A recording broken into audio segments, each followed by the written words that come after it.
Asante, naitwa Hildegarda Julius Manyanga. Ni mwalimu katika shule ya msingi Kashozi ambayo iko katika halmashauri ya Bukoba vijijini.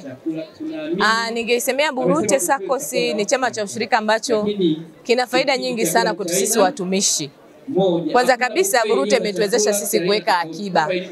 Kwa maana ya kwamba hakuna vyama vingine vya ushirika au vya watumishi ambavyo vinatuwezesha kuweka akiba. Kwa kupitia Burute SACCOS tumeweza kujiwekea akiba zetu mbalimbali.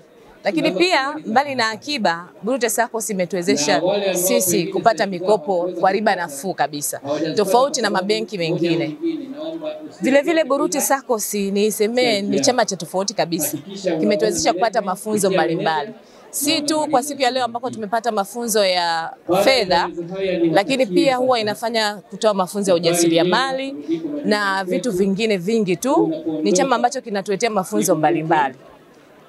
La tatu na la mwisho niseme tu Burute SACCOS ni chama ambacho kinatuleta pamoja. Maana yake katika mjumuiko kama wa leo ambako tumekutana na wilaya mbalimbali, tumeweza kufahamiana, lakini kuwezeshana, kushirikishana mbinu mbalimbali katika kuwezesha, kujiwekea akiba, kuwekeza, lakini pia kufanya malengo ambayo ni sahihi kwa kutumia bajeti zetu ambazo tunakuwa tumezitengeneza.